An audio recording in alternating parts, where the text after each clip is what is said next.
నమస్కారం. QK news వార్తలకు స్వాగతం. ముందుగా వార్తల్లోని ముఖ్యాంశాలు. టీటీడీ లడ్డులో అక్రమాలపై తీవ్ర ఆరోపణలు చేసిన భానుప్రకాష్ రెడ్డి, కల్తీ నెయ్యి రసాయనాలపై సంచలన వ్యాఖ్యలు, బాధ్యులపై చట్టపరమైన చర్యలు తప్పవని హెచ్చరిక, భక్తుల విశ్వాసాన్ని దెబ్బతీసే చర్యలు సహించవని స్పష్టం. నిరుద్యోగులపై బీఆర్ఎస్ కపట ప్రేమ, 10 ఏళ్లలో ఉద్యోగాలపై నిర్లక్ష్యం, 70,000 ఉద్యోగాలిచ్చామని కాంగ్రెస్ ప్రభుత్వం స్పష్టం, యువతను తప్పుదోవ పట్టించొద్దని శ్రీనివాస్ హెచ్చరిక.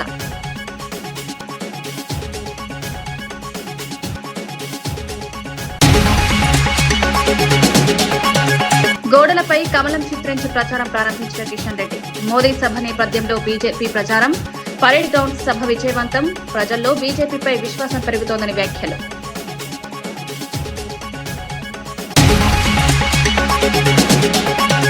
Lokesh red book blood book అయిందని రజనీ ఘాటు విమర్శలు, వైసీపీ నేతలపై అక్రమ కేసులు పెట్టారని ఆరోపణ, సోషల్ మీడియా కార్యకర్తలు జర్నలిస్టులపై దాడులు ప్రజాస్వామ్యాన్ని బలహీనపరుస్తున్న చర్యలని మండిపాటు.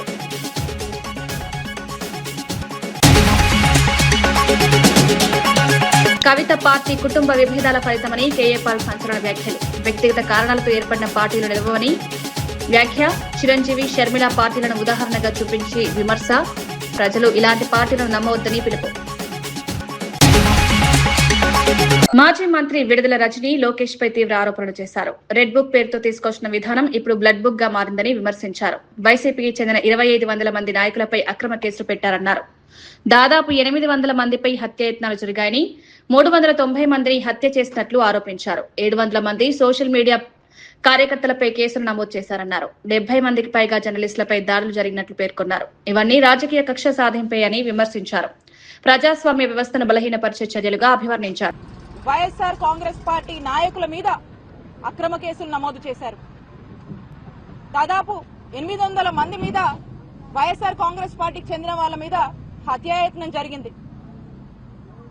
390 మంది మీద దాదాపు హత్యా ప్రయత్నాలు, హత్యకు గురైనటువంటి పరిస్థితులు. 700 మంది మీద, సోషల్ మీడియా యాక్టివిస్టుల మీద అక్రమ కేసులు నమోదు చేశారు. అది ఎంతవరకు వచ్చిందంటే, ఇక్కడ ఉన్నటువంటి మీలాంటి జర్నలిస్టుల వరకు కూడా 70 మందికి పైగా జర్నలిస్టులను కూడా మరి ఈ రెడ్ బుక్ చేరుకుంది. తెలంగాణ రక్షణ సేన పార్టీపై ప్రజాశాంతి పార్టీ అధ్యక్షుడు కేఏ పాల్ ఘాటు వ్యాఖ్యలు చేశారు. కవిత తన కుటుంబంతో ఉన్న విభేదాల కారణంగానే పార్టీ స్థాపించారని విమర్శించారు. గతంలో చిరంజీవి, వైఎస్ షర్మిల స్థాపించిన పార్టీ నిలబడలేదని గుర్తు చేశారు. అదే పరిస్థితి కవిత పార్టీకి కూడా ఎదురవుతుందని అభిప్రాయపడ్డారు. వ్యక్తిగత సమస్యలతో ఏర్పడిన పార్టీలు ఎక్కువ కాలం లేవన్నారు. ప్రజలు ఇలాంటి పార్టీలను నమ్మి మోసపోవద్దని సూచించారు. రాజకీయాల్లో స్థిరత్వం, స్పష్టమైన దిశ అవసరమని పేర్కొన్నారు. నాకెందుకు సీఎం పోస్ట్ ఇవ్వరు, నా దగ్గర 1000 కోట్లు ఉన్నాయి, నేను ఖర్చు పెడతాను అని ఇప్పుడు కోట్ల రూపాయలు ఖర్చు పెట్టి ఫ్రంట్ పేజీలో న్యూస్లో వేయించుకొని, మన బీసీ అంటే నేను బీసీగా మాట్లాడుతున్నాను, మన కాపులు నేను కాపుగా మాట్లాడుతున్నాను, ఎస్సీ మన ఎస్సీ, ఎందుకంటే నేను ఎస్సీ దళితుల అమ్మాయిని పెళ్లి చేసుకున్నాను కనుక కులాలకు, మతాలకు, ప్రాంతాలకు అతీతంగా నేను సేవ చేశాను కాబట్టి మనల్ని మోసం చేయడానికి మరలా కవితని దించారు.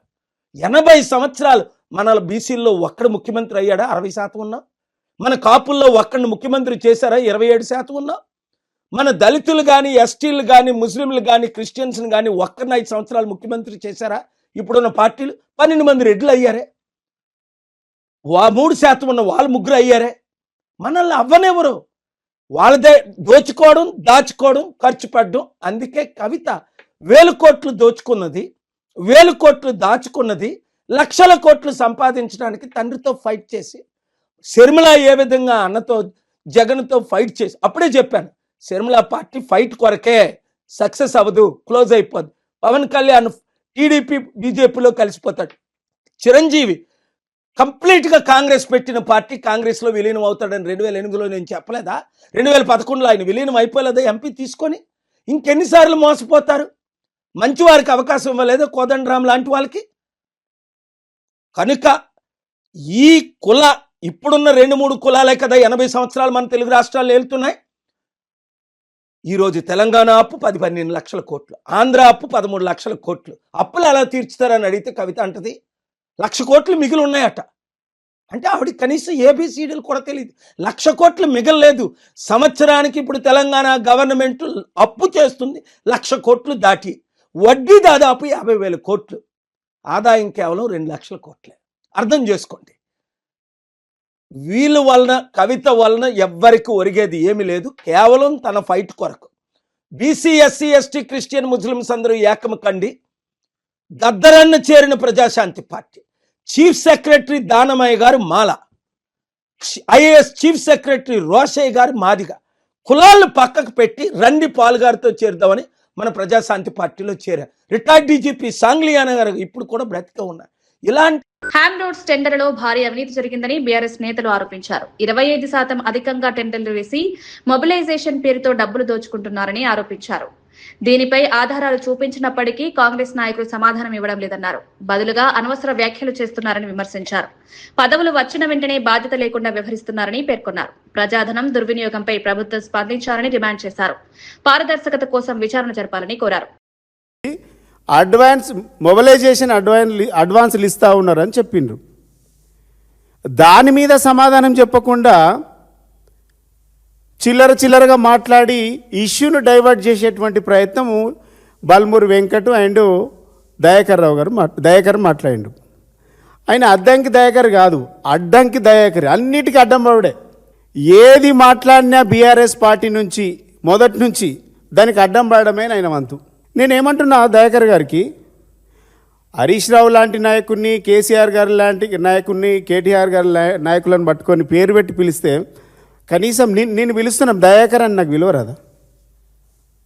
సంస్కారం అడ్డం వస్తుంది కదా, దయాకర్ అని చెప్పరాదా నాకు? కేసీఆర్ లాంటి స్థాయి ఎక్కడా, నీ స్థాయి ఎక్కడా? ఇలా నిన్న మొన్న ఎమ్మెల్యేలు ఎమ్మెల్సీలు కాగానే ఎవడు ఆగుతలేడు. అసలు పవర్ అనేది చచ్చిపోయే వరకు ఉంటుంది అనుకుంటుండ్రేమో మీరు.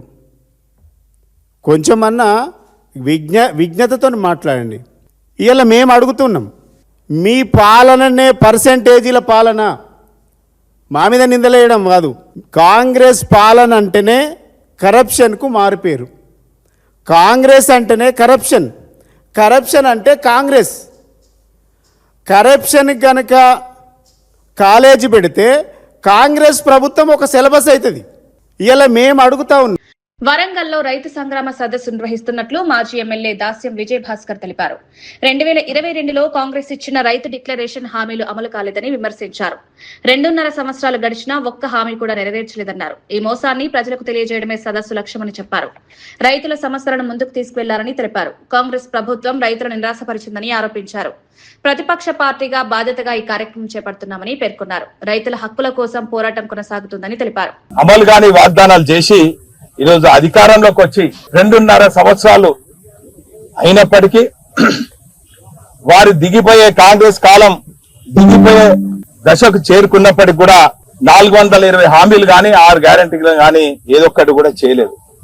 అందుకే ఒక బాధ్యత ప్రతిపక్ష పార్టీగా తెలంగాణను సాధించినటువంటి ఒక పార్టీగా త్యాగాల పునాది పైన స్థాపించినటువంటి బీఆర్ఎస్ పార్టీ అధినేత కేసీఆర్ గారు, మా BRS party working president KT Ramarao గారు వారి కోరిక మేరకు మా ఉమ్మడి వరంగల్ జిల్లా బీఆర్ఎస్ పార్టీ శ్రేణులందరం కూడా ఐక్యతతోని మరి ఇదే పోరుగాల నుంచి రైతుల పక్షాన పోరాటం చేయాలి.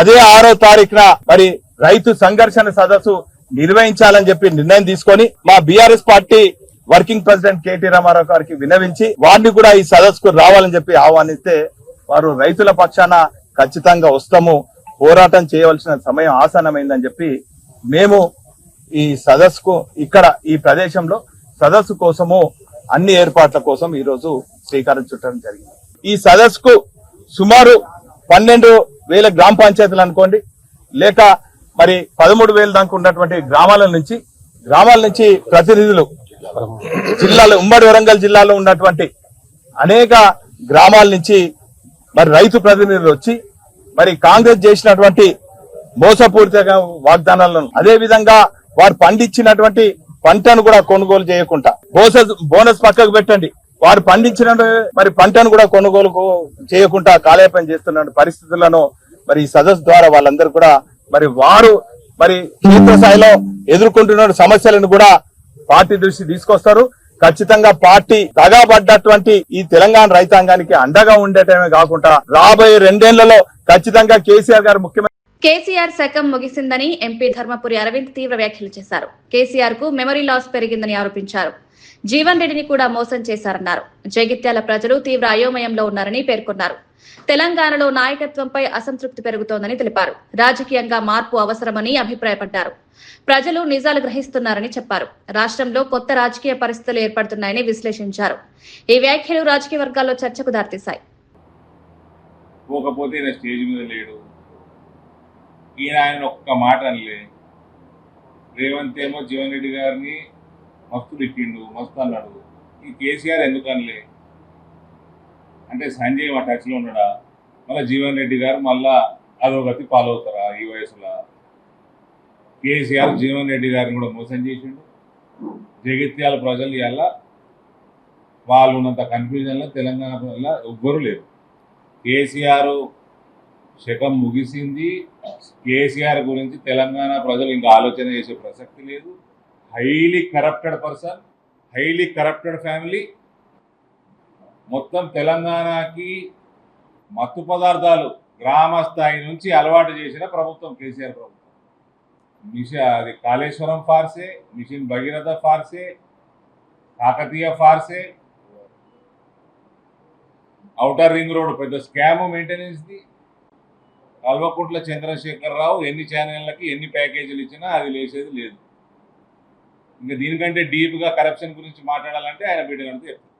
కరీంనగర్ లో జరిగిన జ్యువెలరీ షాప్ దొంగతనంపై కేంద్ర మంత్రి బండి సంజయ్ స్పందించారు.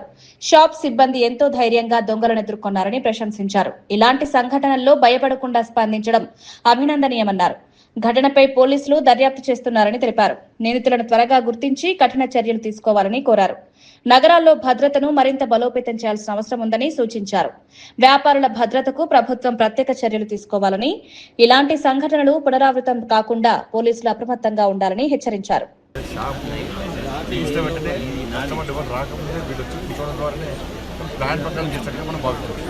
ఇంత ప్లాన్డ్ గా దొంగతనం జరిగింది, సెక్యూరిటీ ల్యాబ్స్ ఉన్నాయని చెప్పుకోవచ్చా? ఎందుకంటే కేంద్ర హోంశాఖ మంత్రిగా మీరు ఇదే ప్రాంతంలో ఉంటారు. సెక్యూరిటీ ల్యాబ్స్ అని కాకుండా జ్యువెలరీ వాళ్ళు కూడా సెక్యూరిటీ ఉండేది, కానీ ఇట్లా అయితే వాళ్ళు కూడా అనుకోలేదు.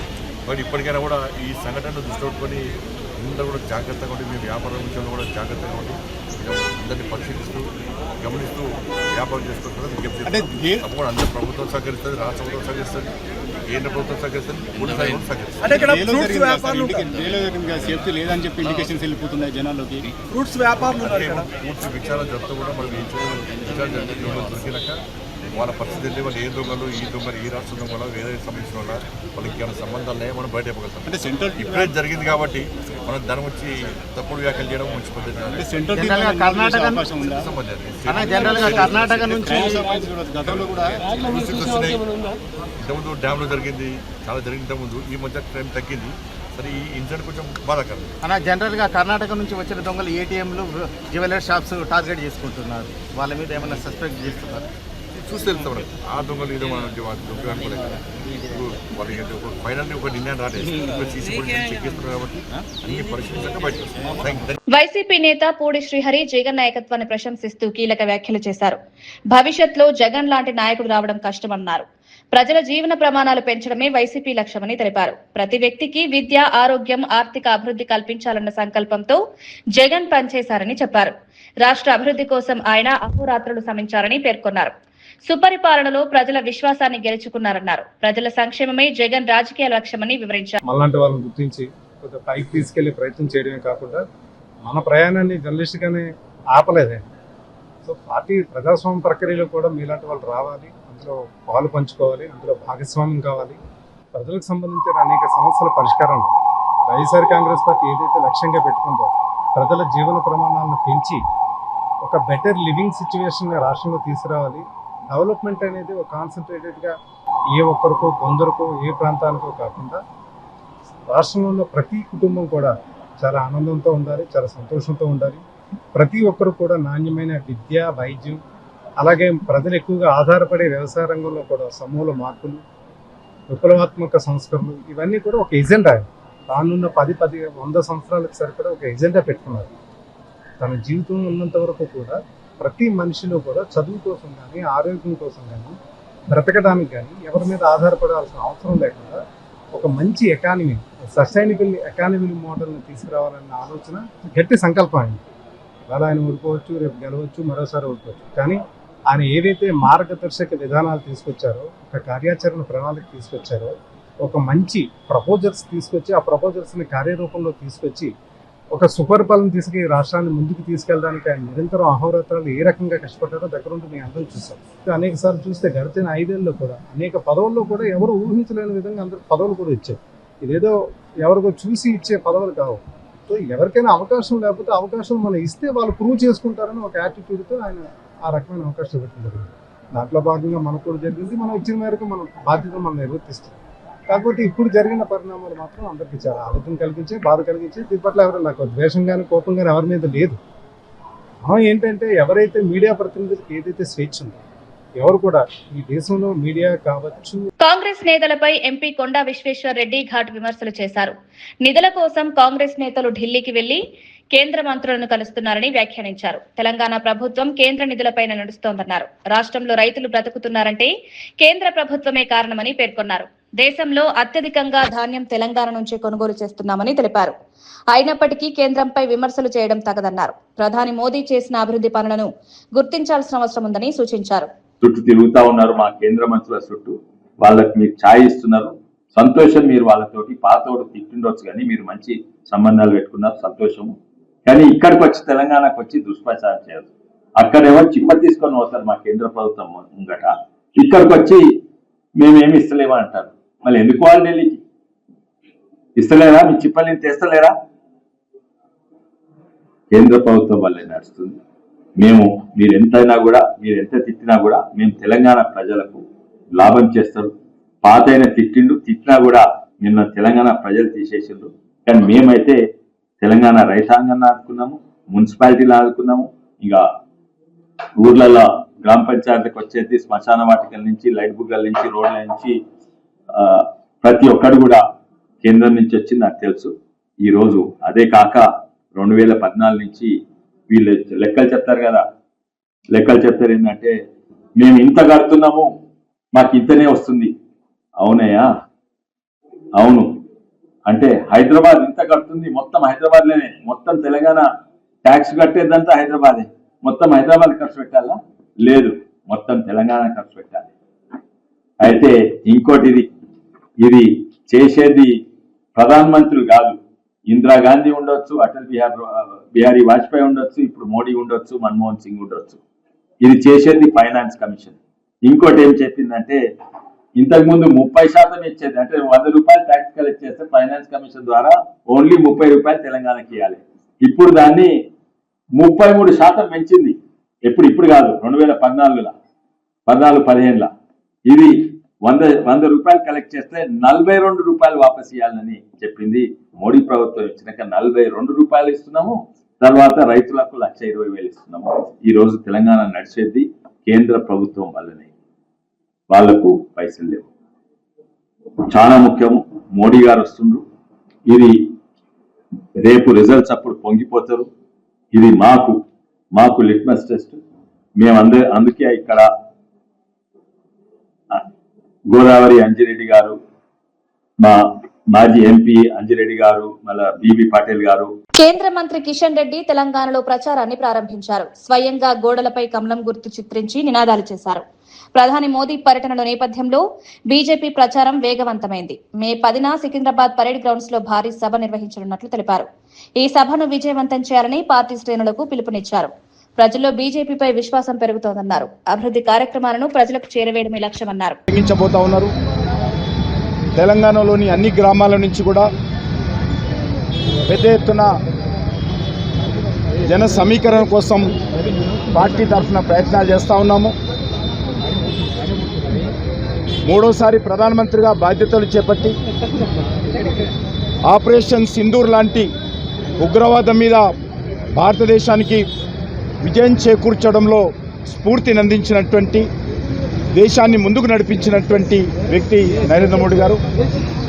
అదేవిధంగా దేశంలో ఈరోజు అనేక రకాల అభివృద్ధి కార్యక్రమాలు అనేక రకాల సంస్కరణలు తీసుకొస్తూ ముందుకెళ్తా ఉన్నాము. ప్రభుత్వ విప్ ఆది శ్రీనివాస్ బీఆర్ఎస్ నాయకులపై తీవ్ర విమర్శలు చేశారు. 10 ఏళ్ల పాలనలో నిరుద్యోగులను పట్టించుకోలేదని ఆరోపించారు. ఉద్యోగ నోటిఫికేషన్లు ఇచ్చినా పేపర్ లీకేజ్లతో పరీక్షలు రద్దయ్యాయని గుర్తు చేశారు. ఇప్పుడు అదే నాయకులు నిరుద్యోగులపై కపట ప్రేమ చూపుతున్నారని విమర్శించారు. వారికి నైతిక అర్హత లేదన్నారు. కాంగ్రెస్ ప్రభుత్వం ఇప్పటికే 70,000కు పైగా ఉద్యోగాలిచ్చిందని తెలిపారు. యువతకు ఉపాధి కల్పించడంలో ప్రభుత్వం కట్టుబడి ఉందన్నారు. నోటిఫికేషన్ ఒక వీళ్ళు ఇచ్చిన పరీక్షలు రాసే సమయంలో పేపర్ లీకేజ్ ఇచ్చేటువంటి కార్యక్రమం చేస్తూ పేపర్ లీకేజ్ కాబట్టి పచ్చి బఠానీలకు ఆ ప్రశ్నాపత్రాలు అమ్ముడు పోతున్న సందర్భంలో దొరుకుతున్నటువంటి సందర్భంలో అసలు గ్రూప్ 1 అధికార నియామకం చేయాలనేటువంటి ఆలోచన కూడా రానటువంటి బీఆర్ఎస్ నాయకులు ఈరోజు నిరుద్యోగ యువత గురించి మాట్లాడేటువంటి కార్యక్రమం. ఇది కపట ప్రేమ యువత పైన, నిరుద్యోగ యువకుల పైన ముసలి కన్నీరు కాల్స్తున్నట్టుగానే ఉన్నటువంటి కార్యక్రమం తప్ప 10 సంవత్సరాల్లో యువతను, నిరుద్యోగులను పట్టించుకొని వీళ్ళు ఈరోజు ఈ ప్రభుత్వం పైన, గౌరవ ముఖ్యమంత్రి శ్రీ రేవంత్ రెడ్డి గారి పైన అబాండాలు వేసేటువంటి ప్రయత్నం చేస్తూ ముందుకు పోతున్న తీరును తీవ్రంగా తప్పుపడుతూ ఖండిస్తున్నమాట ఈ సందర్భం చెప్తూ ఈరోజు లాల్ బహదూర్ స్టేడియం వేదికగా, శిల్పారామం వేదికగా, అంబేద్కర్ విగ్రహం సాక్షిగా ఉద్యోగ నియామకాలను మా ప్రభుత్వం వచ్చిన తర్వాత ఇచ్చినటువంటివి ఈరోజు దాదాపు 70,000 ఉద్యోగాలు వాస్తవం కళ్ళ ముందు కనిపించే దృశ్య మాలిక. ఆ 70,000 కుటుంబాలు ప్రజాపాలన వచ్చిన తర్వాత, రేవంత్ రెడ్డి గారు ముఖ్యమంత్రి అయిన తర్వాత ఇందిరమ్మ రాజ్యంలో మా జీవితాలు బాగుపడ్డాయి.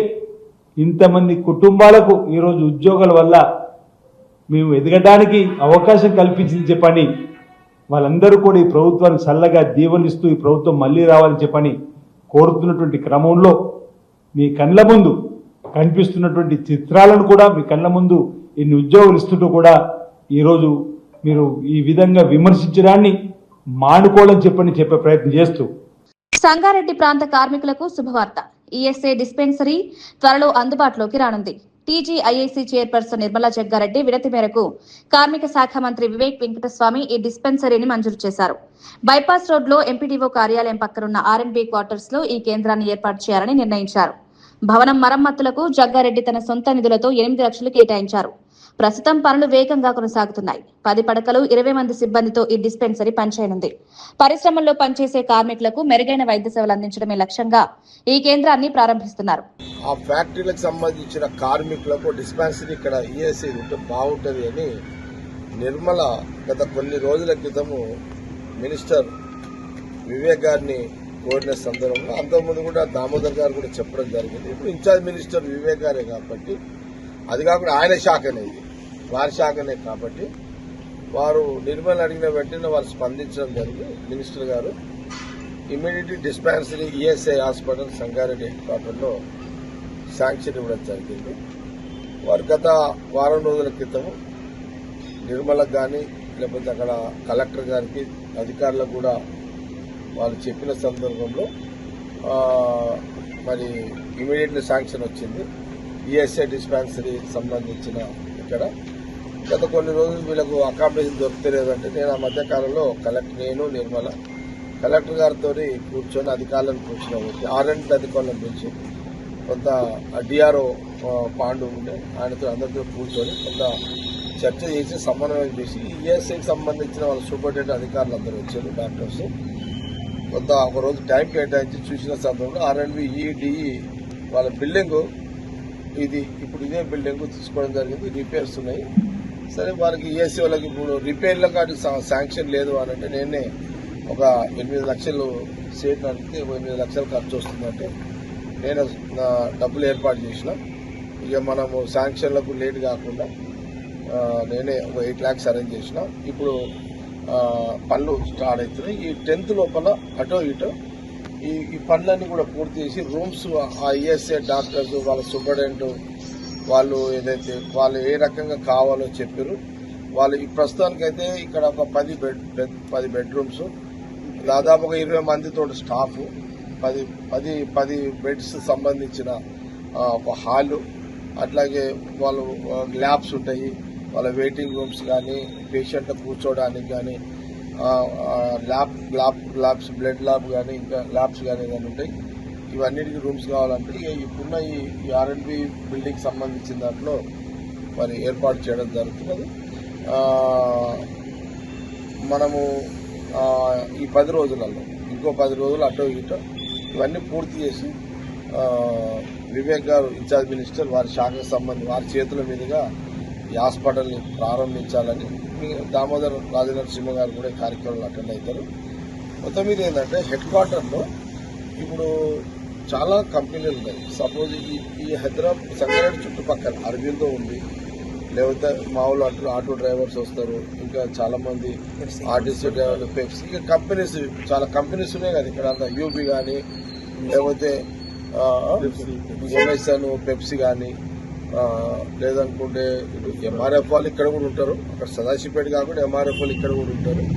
చుట్టుపక్కల ఈఎస్ఐ ఎలిజిబుల్ ఉన్న ఎన్ని కంపెనీలు అయితే ఉన్నాయో, ఎంతమంది కార్మికులు ఉన్నారో ఈఎస్ఐ ఎలిజిబుల్ ఉన్న వాళ్ళందరికీ ఇక్కడ డిస్పెన్సరీ ఏర్పాటు వల్ల అందే. కరీంనగర్ లో జరిగిన సాయుధ దోపిడీ ఘటనపై పోలీస్ కమిషనర్ గౌస్ ఆలం వివరాలు వెల్లడించారు. 5 దుండగులు కస్టమర్ల వేషంలో జ్యువెలరీ షాపులోకి ప్రవేశించి తుపాకులతో సిబ్బందిని బెదిరించారని తెలిపారు. సిబ్బంది ప్రతిఘటించడంతో నిందితులు 4 రౌండ్లు కాల్పులు జరిపారన్నారు. ఈ ఘటనలో 4 గాయపడినట్లు పేర్కొన్నారు. ఘటనపై కేసు నమోదు చేసి దర్యాప్తు చేపట్టామన్నారు. నిందితులను గుర్తించి త్వరలో అరెస్టు చేస్తామన్నారు. మనకి సీసీటీవీ చూస్తే 5లో 4 పర్సన్స్ కి ఫేస్ కూడా అన్కవర్డ్ ఉంది కాబట్టి ఫేస్ కూడా కనపడింది. దీని ప్రకారం మేము ఇన్వెస్టిగేషన్ చేస్తున్నాము, వాళ్ళకి ఐడెంటిఫై చేస్తున్నాము. ఇక్కడ వచ్చిన తర్వాత వీళ్ళు ఇక్కడ ఉన్న గార్డ్ కి గన్ పాయింట్ లో హోస్టేజ్ చేసి రాబరీ స్టార్ట్ చేశారు. మధ్యలో sales manager other team members they try to over power జరిగినప్పుడు వీళ్ళు పానిక్ అయి ఫైరింగ్ చేశారు. టోటల్ 5 పిస్టల్స్ ఉన్నాయి, 4 మనకి కార్ట్రిడ్జ్ దొరికింది. 4 ఫైరింగ్ అయిన తర్వాత వీళ్ళు ఒక బ్యాగ్ లో సమ్ స్టోలెన్ రాబ్డ్ ఐటమ్ తీసుకొని పాడిపోయారు. దీంట్లో ఉన్న విక్టిమ్స్ టోటల్ 4 ఉన్నారు. 4కి గన్ షాట్ ఇంజరీ అయింది, కానీ నాన్ ఫెటల్ ఇంజరీ ఉంది. అందరూ అవుట్ ఆఫ్ డేంజర్ ఉన్నారు. ఇప్పుడు ప్రైవేట్ హాస్పిటల్ వాళ్ళకి ట్రీట్మెంట్ నడుస్తుంది.